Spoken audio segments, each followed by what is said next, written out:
I should start with a little bit of a disclaimer. I've got a very croaky voice at the moment. It's reached that part of the fringe. I know it's bad, right, because I got a cold call this morning. And people who cold call you, they'll use a croaky voice to try and get you on side, right? She said, hello, is that Miss Barnes? I said, yes, speaking. She said, oh, Miss Barnes, you sound like you've got a terrible cold. I said, really? You sound like you've got a third in media studies from Luton. What do you want? We'll crack on anyway. I knew I was looking rough this morning, right, when I was walking down the Royal Mile and nobody handed me a flyer for a show. Nobody. But somebody did hand me a leaflet called The Truth About Drugs. Charming, isn't it? I don't do drugs, ladies and gentlemen, I don't. But I do worry that I might be missing out a little bit. Right, so I've got a plan, and that is that I'm going to start doing Class A drugs when I'm in my 80s. Because why wouldn't you, right? You haven't got to get up in the morning, have you? Right? You'll never have trouble finding a vein. I'll tell you what, you might not be able to afford to heat a bungalow, but I bet you can afford to heat a teaspoon, then you won't give a shit how cold you are. I can't believe the amount of sports people that do drugs. That blows my mind, right? We had Lance Armstrong, didn't we? Last year, Frankie Dettori, the jockey, got a 6-month ban from horse racing for using cocaine, right? Now, call me naive, but in horse racing, wouldn't it make more sense to drug the horse? Unless you're planning on carrying that thing to the finishing line, I don't know. But apparently they do drug their horses, right? A couple of trainers got done recently for drugging their horses. I mean, presumably not with cocaine. Right?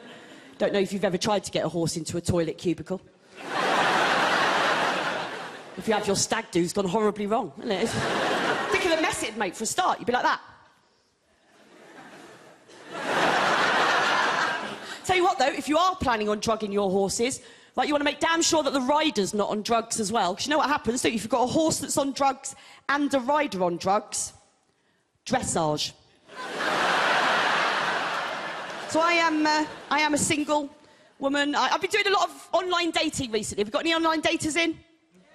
We've got more than that, you liars. I've seen loads of faces I recognise so far from OkCupid. Don't you give me that.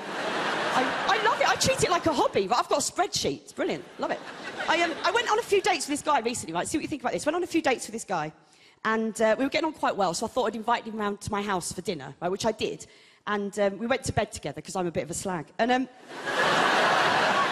we were about to get down to it, and he said something to me that no one's ever said to me before. He said, Angela, I'd really like it if you'd let me cover you in toothpaste. Now, you don't seem shocked by that at all. Is that a thing? So for a start, it's got a certain deep heat quality to it, if you know what I'm saying. Right?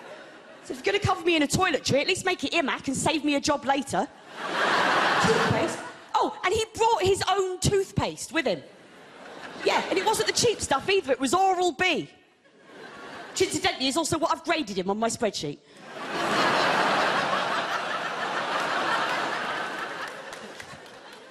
I've been swimming a lot. I learnt to swim this year. I know, 37, just learnt to swim. I thought next year I might join the Brownies. We'll see how that goes.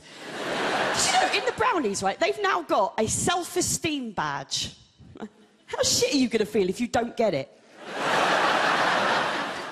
I recently did a sponsored swim, right, and it was 1,500 metres, and I'd only just learnt to swim. And one of the people that was there cheering me on was Duncan Goodhue. And he was there cheering me on, and because I was the slowest, I was the last one left in the pool at the end of this sponsored swim. And he jumped in and he joined me for my last length. How cool is that? Right, I had no idea he was going to do it. First I knew of it, I looked behind me, I thought one of my tits had fallen out of my swimming costume. I think he quite enjoyed it when I tried to put it back in again. Enjoy the rest of your night with Angela Barnes. Thank you very much.